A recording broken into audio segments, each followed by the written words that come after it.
Good morning students. Unit 2 structure of atom हम discuss कर रहे थे।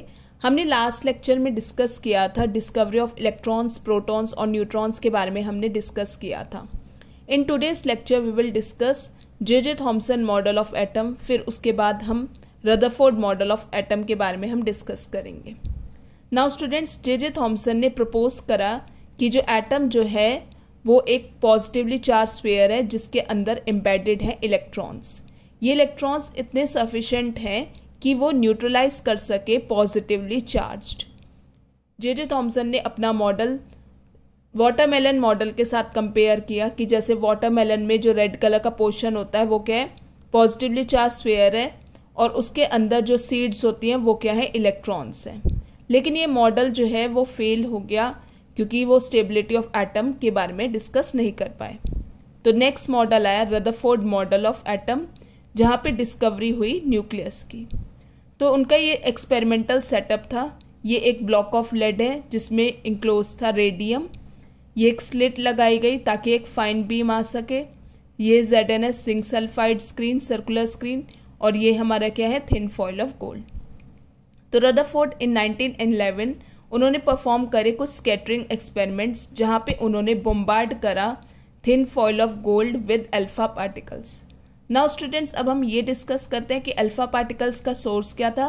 रेडियम था जो कि इंक्लोज था in a block of lead में। Slits were used to get the fine beam आ सके, तो ये स्लिट लगाई गई अल्फा पार्टिकल्स की एक फाइन बीम आ सके। नाउ स्टूडेंट्स, जिस पॉइंट पे अल्फा पार्टिकल्स ने स्ट्राइक करा जिंक सल्फाइड स्क्रीन को, तो एक flash of light was given out. इससे हमें पता चला एक फ्लैश ऑफ लाइट आई। और अब हम देखते हैं कि क्या ऑब्जर्वेशंस हुई।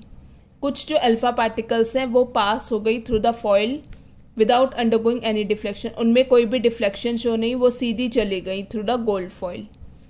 फ्यू अल्फा पार्टिकल्स ने अंडरवेंट करे डिफ्लेक्शन थ्रू स्मॉल एंगल्स, और कुछ ही डिफ्लेक्टेड हुई बैक। इससे हमें कंक्लूजन्स क्या पता चले कि जो ज़्यादातर जो अल्फा पार्टिकल्स हैं वो सीधी चली गई विदाउट अंडरगोइंग एनी डिफ्लेक्शन। उनके बीच में कोई डिफ्लेक्शन नहीं, मतलब उनके बीच में कोई रिफ्लेक्शन नहीं हुई, वो सीधी चली गई थ्रू गोल्ड फॉइल। इससे हमें पता चलता है कि कुछ खाली जगह है एटम के अंदर। सिंस फ्यू अल्फा पार्टिकल्स वर deflected back through small angles, और अल्फा पार्टिकल्स क्या है, पॉजिटिवली चार्ज्ड पार्टिकल्स है, यानी अंदर भी कुछ एक पॉजिटिवली चार्ज बॉडी होगी जिसकी वजह से डिफ्लेक्शन शो हुआ है। तो ये जो small heavy positively charge body जो है विद इन द एटम, इसको हम क्या कह रहे हैं, न्यूक्लियस। तो रदरफोर्ड मॉडल में डिस्कवरी किसकी हुई, न्यूक्लियस की डिस्कवरी हुई इस तरह से।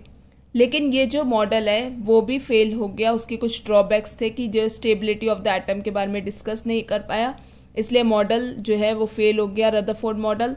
फिर नेक्स्ट मॉडल आया बोहर मॉडल, तो हम वो बाद में डिस्कस करेंगे।